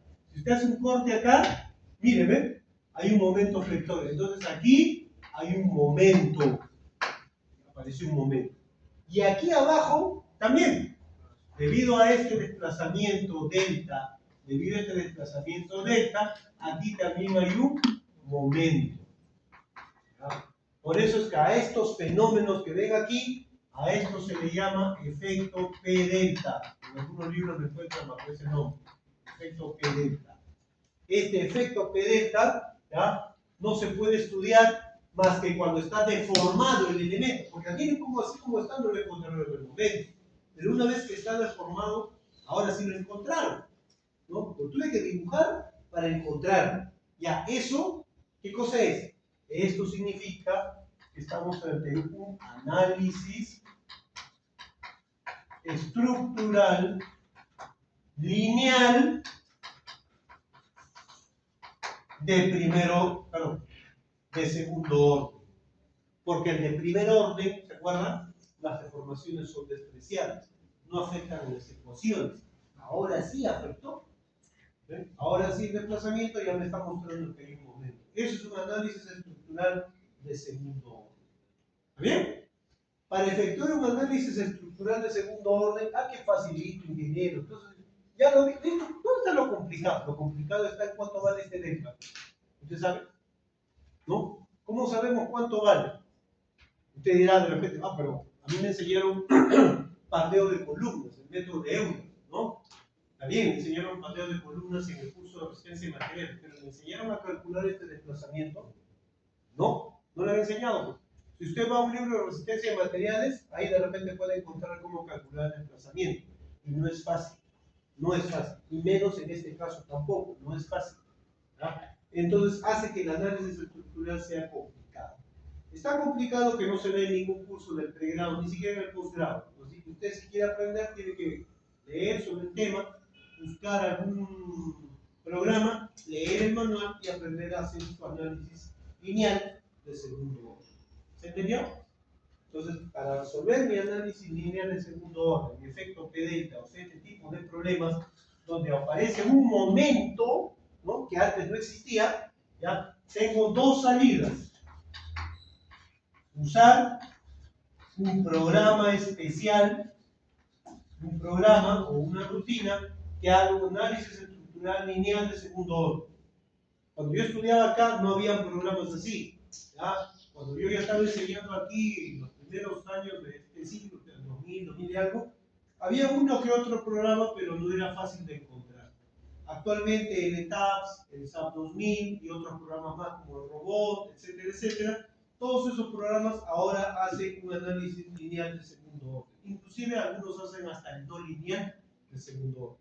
Se puede ahora, antes no se podía. ¿Ya? Ahora, este es un curso de concretito armado 1. El prerequisito de concretito armado 1 es resistencia de materiales. ¿Ya? Nada más, y no hay más, no es ni siquiera análisis estructural, creo, el prerequisito. Entonces, ingeniero, ¿cómo voy a usar un programa de este tipo? ¿No? Si a la justa calculo a mano mis cosas, ¿no he visto en mi examen cómo he salido? ¿No? No tal vez está mal, ¿no? Entendí más o menos, usted ya me lo dijo. ¿No? Pero bueno, pues entonces, meterme aquí es complicado. Así que existe otro modo, y ese otro modo es un método aproximado. El método aproximado, ¿ya?, lo que hace es utilizar un análisis estructural de primer orden lineal. O sea, lo común, un análisis estructural común y corriente, con ciertas modificaciones. Con ciertas modificaciones hace su análisis lineal de primer orden, utiliza su método aproximado, no saldrá igual que este, pero por lo menos le salvó el problema. ¿Dónde encuentro ese método aproximado? En el ACI 318. Ese método se llama el método de magnificación de momentos. Es un método aproximado para evitar estar usando un programa especial para eso. Así que quiere decir que yo de repente creo en 5, si no es que en 10 años en adelante, ese método posiblemente podría desaparecer, porque ahora con todos los avances que se tienen, de repente usted ya termina solo usando el programa. ¿Ya? ¿Podría pasar? No lo sé. Creo. ¿Ya? ¿Ahora sí está claro? Entonces, todo lo que vamos a ver Ahora tiene que ver con este método aproximado. Y como este es un curso de concreto armado 1, cuyo prerequisito no es ni siquiera análisis estructural 1, no voy a esperar, como vimos en vigas, que hagan un análisis de este tipo, pues ustedes ya lo han hecho en vigas cuando tienen vigas comunes y corrientes, ¿no? Y cuando vigas son vigas de varios tramos, usaron el método de los coeficientes, ¿no? Ahora, podríamos usar un programa también. Ya, acá también podría ser. Pero para observar el pandeo de una columna, no lo vamos a observar pues, en un edificio de un pisito. Tiene que ser una cantidad enorme de pisos o una carga enorme y ser una columna muy larga, muy esbelta, o sea, casos raros. Entonces, difícilmente usted va a poder modelar eso. Podríamos hacerlo en el curso, ¿no? Pero no va a alcanzar el tiempo. Conclusión, vamos a hacer lo que les dije que íbamos a hacer en vigas también. Esto de acá, los resultados yo se los voy a dar. Yo se los doy los resultados de aquí y por lo tanto estos valores que ven acá también. Y con esos valores ustedes se van a dedicar a aplicar el método aproximado. ¿Está bien? Ustedes no van a hacer análisis estructural de ningún tipo. O sea, si yo les doy una columna, yo les voy a dar todas las fuerzas y los extremos de la columna, les voy a dar el desplazamiento relativo o el desplazamiento total para que calculen el relativo. Todo eso van a hacer ustedes, pero yo les voy a dar todos esos resultados bien hechecitos. ¿Se entendió la idea? Así que ustedes solo se van a dedicar a aplicar ese método aproximado, ¿sí? Que es el método de magnificación del movimiento. ¿Hay alguna duda sobre el panorama? ¿Alguna inquietud? ¿Alguna? ¿Ya? Muy bien. Listo. Entonces, vamos a empezar, ahora sí, a ver sobre estabilidad. ¿Dónde empieza esto? Análisis estructural, generalidades, los métodos de análisis estructural permitidos. ¿Eso no? Acá está. A ver, empezamos, ¿no? Voy a cerrar esto, ¿no? Dice aquí, se permite ignorar los efectos de Smeltez siempre que se cumpla. Ah, se permite ignorar los efectos de Smeltez. ¿Qué significa? Que me permiten ignorar esto y me permiten ignorar esto de acá. Y si me permiten ignorar esto, me permiten ignorar esto, me permiten ignorar esto, o sea, no hago nada. ¿Qué significa? Que no necesito escuchar clases, me puede, que yo me voy, entonces usted no tiene esa suerte.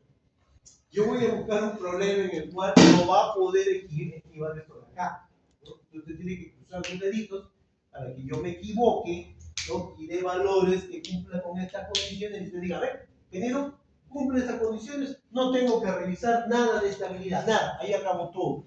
Se quedan las cosas como están, ¿sí? No tengo que calcular esos momentos extras debido al efecto PD, porque ese es el problema. Hay momentos que están apareciendo por el efecto PD en mi columna. Mi columna tiene una carga axial y tiene un momento actuante, pero esto significa que ese momento va a crecer. Y ese es el principal problema. No es el desplazamiento delta, es el momento que aparece. ¿Se entendió la idea? ¿Ya? Ahora, entonces, si yo desprecio efectos de Smeltez, no hay momento que crezca. Efectivamente, y ahí acaba todo. Todo lo que usted trabajó queda como está. Pero si aparecen efectos de este tipo, pues va a tener que seguir calculando, ¿ya? Y ahí vamos a tener que entrar acá. ¿Está claro? ¿Sí? Esa es la idea. Ahora, vamos a ver qué es lo que dice acá. Se permite ignorar los efectos de Smeltez, o sea, los efectos que dejan, los efectos de paneo o de falta de estabilidad, de deformación o de posición, ¿ya? Si se cumplen las condiciones A o B. Dice columna no ariostrada, columna ariostrada. A ver, vamos a explicar rápido qué significa eso, ¿no? Columna ariostrada, columna no ariostrada. Creo que no necesito tanto acá, aquí nomás lo puedo hacer. ¿Ven esto de acá? Observen arriba y abajo. Arriba y abajo no se ha movido lateralmente, solo se está moviendo de esta forma. O sea, esta columna no se puede desplazar lateralmente, a diferencia de este que sí se puede desplazar lateralmente. Esta de acá se llama columna ariostrada. Columna ariostrada. Y por lo tanto, la que está acá abajo recibe el nombre de columna no arriostrada.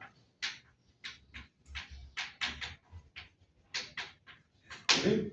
En la columna arriostrada no hay ladeo.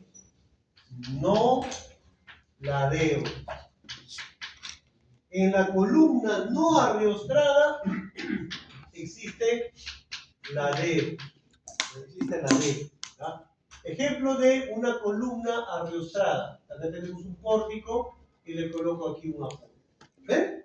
Las columnas no se pueden ladear. Ahora, ejemplo acá. Tengo un pórtico, ¿ya? Y no le coloco nada. Ahí está. Ingeniero, se ladea porque hay una carga lateral. Se puede ladear solo teniendo una carga vertical. Como la carga vertical no es simétrica, no hay simetría y se podría ladear. Ajá. O sea, el ladeo puede ocurrir inclusive con solo carga vertical. ¿Ven? Con solo carga vertical. Se están dando cuenta de la idea, ¿no? Ya, esta cosa, entonces, puede pandear o puede fallar la estabilidad de esta manera, de una sola. Así. ¿Ya?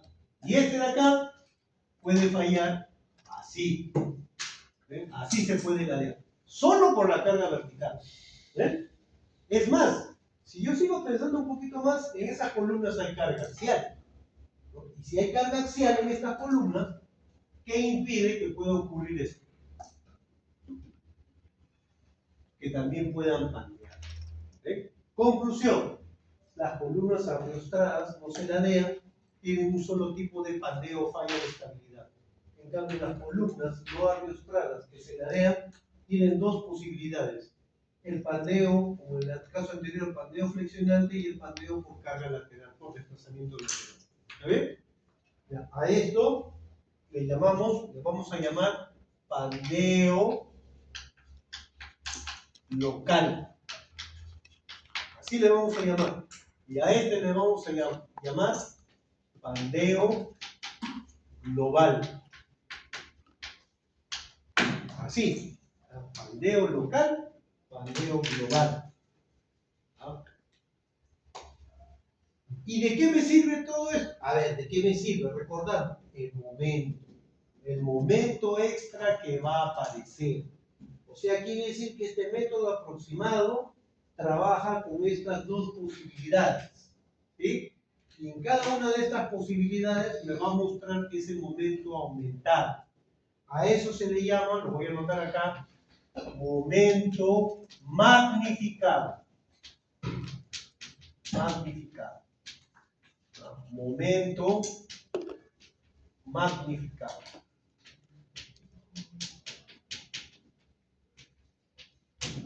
Que es diferente al momento mayorado. Mayorado, magnificado, momento mayorado. ¿Qué es ese momento mayorado? El que ustedes conocen. Momento último. Ese es el momento mayorado. Mayorado por las combinaciones de carga. Y el momento magnificado, ese es el momento que van a aprender a obtener. A ese momento se le representa así, M sub C. Generalmente se le representa así, M sub C. ¿Ya? Ese es el momento magnificado. ¿Está claro? Entonces el momento mayorado, si es que lo encuentran por ahí, se refiere al momento por cargas últimas, o sea, por combinaciones de carga. Y el momento magnificado es ese momento que creció como consecuencia del efecto P. ¿Está claro hasta aquí? ¿Sí? Ahora sí, observemos aquí antes de entrar en detalles de estos números que están ahí. A mí me gusta primero explicar la parte conceptual, entiendo la parte conceptual y después me meto los números. Me gusta hacer esas cosas porque creo que se entiende mejor, ¿no? A ver, veamos acá este edificio. Y acá tenemos un ejemplo, miren, un pórtico no arriostrado, un pórtico arriostrado. Estas columnas van a pandear en forma local, estas columnas van a pandear en forma global. Y posiblemente puede tener pandeo localizado también, así como expliqué acá. Así. Así que esto es ladeo, no ladeo. ¿Ya? Observemos el edificio que ven acá. Miren este pórtico. Esto, el método de magnificación se aplica a columnas, no se aplica a muros. ¿Ah? por si acaso, solo la columna, muros no, ¿ya? Porque los muros son muy estables en su plano, y cuando son inestables fuera de su plano, ahí es donde entran a trabajar las columnas. Así que todo eso se aplica solo columnas. Observemos este pórtico que viene acá, ¿ya? Todo este eje, esto es un pórtico. En este pórtico tenemos 1, 2, 3, 4 tramos, ¿ya? Y 1, 2, 3 pisos. En este pórtico tenemos un muro de concreto armado. Así que todas estas columnas, debido a este muro de concreto armado, serían arriostradas. ¿Lo vieron? O sea, a simple vista ya puedo detectar si es arriostrado o no, ¿ya? Pero no hay una forma numérica, porque a mí me gustan los números. Hay una forma, sí, hay una forma numérica, pero después lo vamos a ver, ¿ya? Por ahora sí, porque así está ordenado este reglamento. Muy bien, ahora analicemos este pórtico. Miren, este pórtico y este pórtico están en un eje, pero son pórticos independientes uno del otro, porque no están conectados. ¿Okay? Así que cada uno de estos pórticos tiene un tramo y tiene 1, 2, 3 niveles. Acá tenemos un muro de concreto armado. Así que como este muro de concreto armado y este otro están lejos de este extremo, podría yo argumentar que este pórtico de 1, 2, 3 pisos estaría no arriostrado. ¿Lo vieron? Está. Ahora, así también podría yo decir que por lo tanto el pórtico que está acá, a mi criterio, como está más cerca del muro, de repente puede ser arriostrado. Y ahí viene el problema, pues. Comenzamos la discusión. Yo creo que es arriostrado, yo no creo que... Ahí es cuando entran los números. Y se utiliza un factor llamado índice de estabilidad, ¿no? Para determinar exactamente si usted está ante un pórtico o un entrepiso arriostrado. ¿Entendió la idea?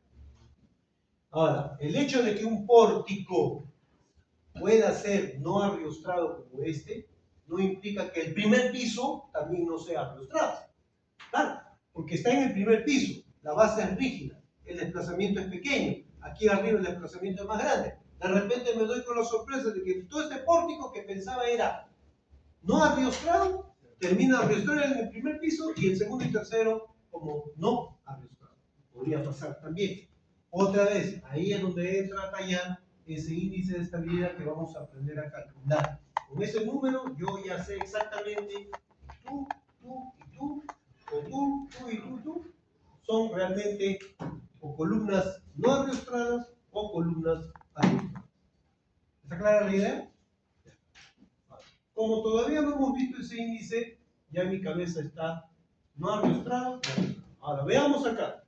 Acá vamos. Se permite ignorar los efectos de desnudez, ¿ya? Siempre que se cumpla A1. Para columnas no arriostradas contra desplazamiento lateral. No dice contra fuerza lateral, desplazamiento lateral. Eso significa que la fuerza puede ser vertical. ¿Sí? No existir fuerza lateral y aún así el pórtico se desplaza lateralmente. Por ejemplo, este edificio no es simétrico. Observen, este es más largo este tramo y aquel más corto, ¿no? Entonces, si ustedes cargan este edificio, va a tener un desplazamiento lateral aún sin haber sismo. Imagínense que todos los alumnos estuvieran acá, entonces pueden provocar, pero como nunca nadie viene así, no completo los salones, vienen cuando quieren, ¿no? Entonces eso no va a pasar. Aquí no hay ese tipo de desplazamiento. Eso se puede dar en la católica. Ah, sí. Acá no, falta. Acá falta. Si no les revisara la participación en clase, no vendrían, o sí. No sé, no quiero pensar en eso. Para columnas no arriostradas contra desplazamiento lateral, se tiene que cumplir esa condición. K, L por U entre R. O sea, quiere decir que tomo una columna, por ejemplo esa, ¿ya? Le calculo el factor, ¿cómo se llama? Factor de longitud efectiva, ¿se acuerdan? Los sistemas de materiales. L es la longitud de la columna y R es el radio de giro. ¿Está claro hasta acá? Ahora, esta columna tiene dos radios de giro. En esta dirección principal y en esta dirección principal. ¿En cuál de las dos calculo, ingeniero? Las dos. O sea, esta columna tengo que chequear en las dos direcciones. ¿Ya? ¿Qué cosa es K? El factor de longitud efectiva. A ver, recordando. Columnas. La carga crítica era pi cuadrado E por I sobre K por L al cuadrado. Así era la fórmula de Euler, ¿no? Y K, cuando mi columna es articulada, doblemente articulada, K vale 1. Cuando es articulada y empotrada, K vale 0.7. Cuando es empotrada y empotrada, K vale 0.5. Y cuando está en voladizo, K vale 2. ¿Por qué?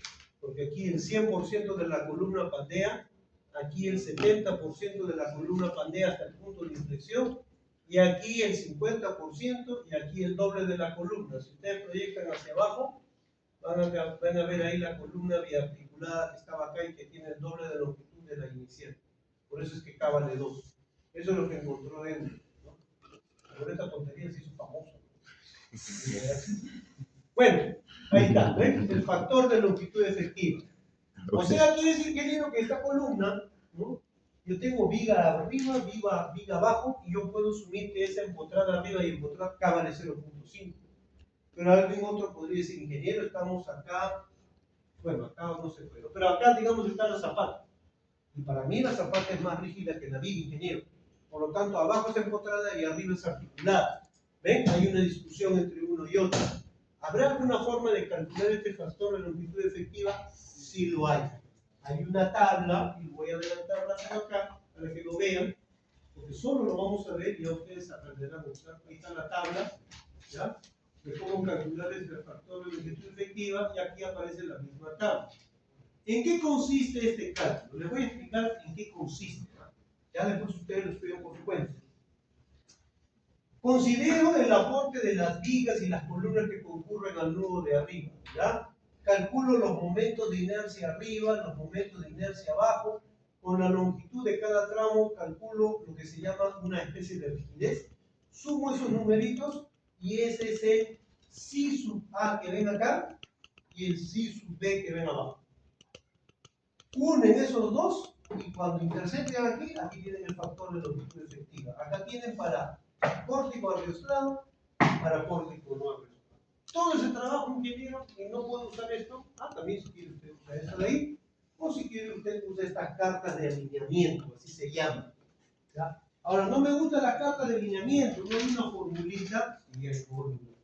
Hay unas fórmulas de las normas británicas que es de donde vienen estas del ACI, que están acá. ¿Ya? Si lo quiere programar, acá están las fórmulas. ¿Sí? Si no quiere usar estas tablas, ahí lo tienen. Yo, por ejemplo, en la hoja electrónica que tengo para calcular columnas, estas cosas, eso ya está la fórmula metida, así que no tengo que usar esa carta.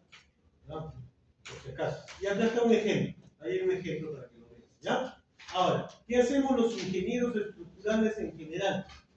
¿Ya? Los ingenieros estructurales, para no perder el tiempo o por no querer ser muy precisos o no tan conservadores, lo que hacemos es este factor de longitud efectiva en todos los casos utiliza el valor de 1. Ya está. Así que ya sabes, todos los edificios generalmente se calculan con el factor de K igual a 1. Si usted como ingeniero, no, yo no quiero, yo quiero usar la tabla o la fórmula, perfecto, use esa tabla o fórmula para calcular su factor de longitud efectiva K. ¿Ya? Pero puede usar el factor de K igual a 1. No lo digo yo, no recuerdo en qué parte está del reglamento, pero ahí aparece. ¿Sí? ¿Está claro hasta acá? Listo. R es el radio de giro. Y creo que ya saben cómo calcular, ¿no? Acá tienen la columna que ven acá, ¿no? Tienen dos ejes. Alrededor de este eje hay un radio de giro y alrededor de este eje hay otro radio de giro. Es la raíz de I entre A, ¿no? La raíz de I entre A. ¿Ya? Si este es el eje X y este es el eje Y, este sería el momento de inercia alrededor del eje Y y este alrededor del eje X. Ya está, ahí están los radios de giro. ¿Está bien? Ahora, LU es la altura de la columna, pero a mí me parece raro que pongan LU. En vigas era L de eje a eje. Y de cara a cara interna, la luz libre era L sub N, ¿no? LU, ¿qué cosa es? Que nos vamos a donde debemos ir para averiguar qué cosa es ese LU. Acá está, notación y terminología, siempre aquí. ¿Ya? Acá está. Acá está. Longitud sin soporte lateral de una columna o muro. LU, longitud sin soporte lateral. A ver, longitud sin soporte lateral. ¿Qué significa? Que si yo tengo, por ejemplo, esta columna, esto sería el L sub U. O sea, es algo así como la luz libre, ¿no? De la viga, pero en columna. Pero, si yo tengo una columna que es así, ¿no? Acá tendría un L sub U y acá tendría otro L sub U. Eso es lo que significa, ¿ya? La luz libre. O sea, la luz dice longitud sin soporte lateral. ¿Sí? Acá no hay soporte lateral, este sería el LU. Pero hay dos LU. ¿Cuál de los dos uso en mi forma? Los dos. Los dos tienen que verificar. Ahora, si usted es ingeniero civil, ingeniero, chiquitito, no va a panear. El más esbelto es que panea, así que calculo con este. ¿Eh? Rapidito, ahorro tiempo. Ahorro tiempo. Ahorro tiempo. Entonces, volvamos a nuestro tema de volúmenes. ¿Ya?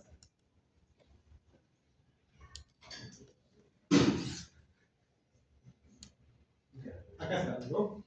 Listo, entonces ya sabemos entonces a primera instancia, todavía no en detalle obviamente, cómo calcular si una columna va a considerarse los efectos del peso.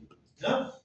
¿Qué les parece si calculamos rapidito de esta columna? A ver, esa columna tiene un radio de giro, así como se estudia, pues. Bueno, cuando yo estudiaba acá no hacía eso. Ya después me di cuenta que había perdido el tiempo. Voy a bajar, no hacer ese tipo de cosas. Así que lo voy a hacer acá. A ver, quiero calcular este factor de esta esbeltez para esta columna, a ver si supera o no a 22. Obviamente tengo esa dirección y esa dirección. ¿Cuál creen que es la que más? Mejor esa que está ahí de esta parte. Ahí está, que no tiene mucho. ¿En qué dirección creen que hay posibilidad de pandeo? ¿En esta dirección 1 o en la dirección 2? 1 o en 2. En 2. A ver, en 2, así, la columna pandearía así. ¿Ya? ¿Está bien? Vamos a dibujar acá. Ya, esa parte. Parece que está viendo el problema, así que mejor lo dibujo. ¿Ya? A ver.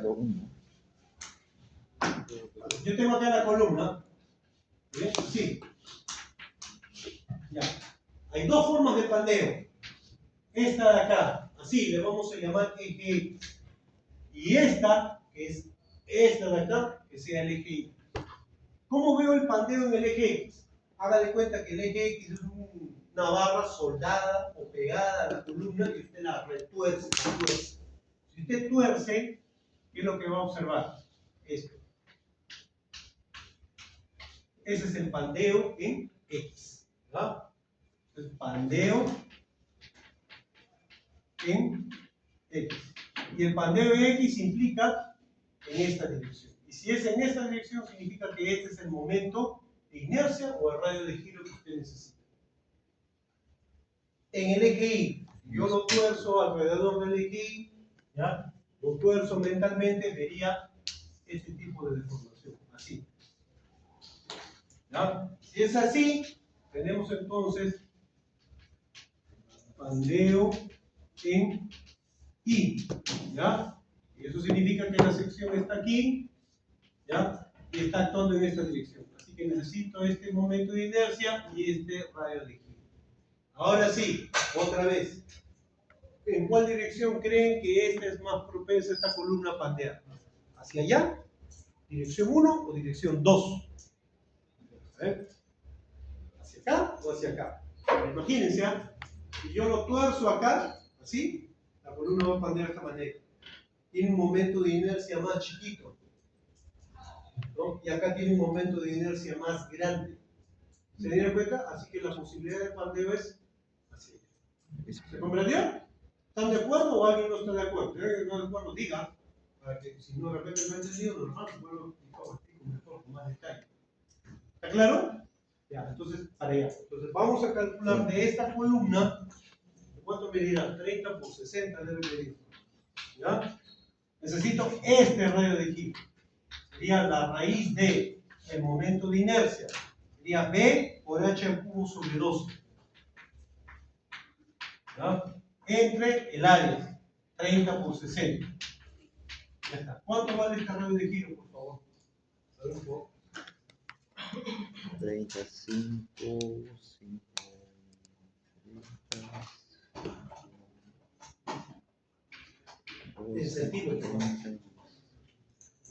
15 ya, 14, 13. ¿Cuánto? 8.76. ¿Cuánto? 8.76. 8.66, 8.7 centímetros. Ahí está el radio de giro. ¿Ya? ¿Qué necesito ahora? El factor de longitud efectiva, K por LU entre R. Ya, K que valga 1. ¿Está bien? Así lo voy a usar. ¿Por qué? Porque puedo hacerlo. Busquen el reglamento y van a encontrar. ¿No? Pero yo ya les voy anticipando. Se puede usar el factor de K igual a 1 y no tener que calcular. Voy a usar el K igual a 1. LU es la luz, ¿no? La distancia no arriostrada o libre. Ya, ¿cuánto se da ahí? Más o menos. Creo que 240 debe ser, ¿no? 250 más o menos. 240, 250. Le vamos a poner 2,50. 250 centímetros. Entre R que vale 8.7. ¿Cuánto sale todo esto, por favor? 250 entre 8.7. 28.7. A ver, ¿qué dice ahí? ¿K entre U es menor que 22? No. Como no es menor que 22, lástima. Va a tener que usted calcular por bandeo, venir aquí al método aproximado, al método de magnificación de momentos, ¿ya? Y con eso magnificar su momento y recalcular su volumen. Lástima, no tuvo suerte. No tuvo suerte. ¿Correcto? Ahora, ¿esto en qué tipo de pórticos se da? En pórticos no arriostrados. No arriostrados. Tiene sentido, pues. Está libre acá. Este muro no sirve porque es puro tabique, ¿no? Así que este edificio sí se puede desplazar para allá. Ya está. Entonces, sí tendría que calcular por el test esa columna. Hubiera sido bonito que no sea así. En la otra dirección obviamente sí va a pasar, ¿no? Obviamente sí va a superar a 22. ¿No? Muy bien. Listo. Bueno, va a ser menor que 22. Para columnas arriostradas. A ver, el primero era para columnas no arriostradas y ahora este es para columna arriostrada. La esbeltez tiene que ser menor o igual que todo ese valor que ven ahí. Y en ningún momento tampoco debe ser superior a 40. Ya está. Ahí está metido ahora M1 y M2. ¿Qué cosa es M1 y M2? Es los momentos, bueno, no lo dice aquí, ¿eh? Pero son los momentos en los extremos de la columna. ¿De dónde saco yo los momentos en los extremos de la columna? Que tengo que aplicar, reemplazar acá. Ya les dije hace rato, ustedes no lo van a calcular, yo se los voy a dar en la práctica o en los exámenes. Si vinieran, se les va a entregar, se les va a dar. ¿Ya? Así que M1 y M2 son los momentos en los extremos de la columna. Acá arriba y aquí abajo. ¿Ya? Ahora, ¿por qué M1 y M2? Uno tiene que ser mayor y el otro es menor. Vamos a ver qué dice ahí. No dice nada, así que nos vamos otra vez acá a la notación.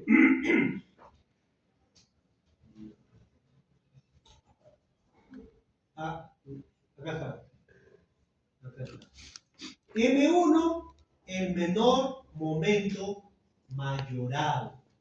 M2, el mayor momento mayorado. Conclusión, M1 y M2, entonces, ¿qué son? M1 y M2 son los momentos últimos. ¿Ah? Que dije mayorados. Son los momentos últimos, ¿ya? En los extremos de la columna, donde M2 es mayor que M1. Entonces, de los dos momentos, selecciono cuál es el mayor, a ese le llamo M2, y cuál es el menor, a ese le llamo M1. Una vez que tengo esos dos, los divido, el menor entre el mayor, ¿ya? Multiplico por 12, le sumo 34, y contra eso puedo comparar este es de 6 o contra 40. De los dos manda el menor, ¿ya? El menor. Ahora, M1 y M2. ¿Cómo se obtiene el signo? El signo ustedes lo sacan del diagrama de momentos vector. Si yo se los doy, les tengo que dibujar en qué sentido van los momentos o les tengo que dar el signo de los momentos. La cuestión es la siguiente. Dice así. Si la curvatura es simple, la división es negativa. Y si la curvatura es doble, la división se considera positiva. Así es la convención de signos que está acá indicada. Es negativo si la columna está en curvatura simple, ¿ven? Y doble si está en curvatura, perdón, es positivo si está en curvatura doble. A ver, si es curvatura simple, ¿qué significa? Que los dos momentos, ¿ven? Son del mismo signo. Miren, acá son negativos, pero si yo lo veo por acá, son positivos, ¿no? Pero son del mismo signo. Así que más entre más daría más. Pero usted no hace caso a la ley de signos y le cambia el signo. ¿Ya? Así es como yo me memorizo esto, no tengo otra forma. Así me da mi cerebro, hasta ahí no me ha dado. Y aquí lo veo así, si los dos son de signo diferente, negativo, positivo, menos entre más, da menos. Bueno, yo hago lo contrario y le pongo más. Así es como yo recuerdo. ¿Ya? No me pidan más, pues la única manera que me acuerdo. En mi época, esta fórmula tenía acá negativo. ¿Ya? Así que si salían los dos del mismo signo, era tal cual, positivo. Era más fácil de recordar. Era más fácil. Ahora, no me pregunten por qué lo han cambiado, porque no he averiguado por qué. No he averiguado por qué, pero creo que deben tener que ver posiblemente con los ensayos que se han hecho, investigaciones, que posiblemente han mostrado que había un error inicialmente. No lo sé, no lo sé. ¿Ya? Pero bueno, ahí está. ¿Se entendió? Entonces, estos momentos yo les tengo que dar. Se les tiene que dar. Por ejemplo, a ver, esta columna pertenece a un pórtico con carga vertical. Así que el diagrama de momentos vectores es así. Como pueden ver, el diagrama de momentos vectores, uno es positivo, el otro es negativo. La división sale negativo, lo convierte en positivo. Ya está. Así que M1 entre M2 va a ser positivo. Digamos que el momento arriba vale 6 toneladas por metro, ¿no? Y abajo vale 3 toneladas por metro. 3 entre 6, 0.5. Entonces esto sale 0.5. Porque así se divide, ¿no? Es el menor entre el mayor. Sí, ¿ves? Siempre tiene que ser menor que 1 esa división. Ya está, 0.5 sale. Reemplazo acá, 12 por 0.5 es 6. 6 más 34, 40. 40, 40, da igual, 40. Ahora tengo que calcular la desventez de esta cosa. ¿Cuánto salía la desventez? La desventez salía 28. Quiere decir que esta columna tiene más posibilidad de patear por ser no arriostrado que arriostrado. ¿Lo vieron? ¿Se dieron cuenta o no? Es la misma, el mismo desventez. Para este caso sí pasa y para este caso no pasa. Entonces me conviene que este edificio lo arriostre en esta dirección, así no me meto con la desventez de esta columna. Conclusión, no tengo que aplicar este método, no tengo que hacer nada de esto. Ingeniero Macías, no tengo que escucharlo, me voy a probar el curso. Pero no es así de simple. Yo no le voy a poner así de simple. Le voy a poner valores para que obligado no se cumpla eso y tengan que calcular. Conclusión. Cuando se les den los datos, en vez de ponerse a calcular como loquitos, cuando veamos esto de acá, primero chequeen esto.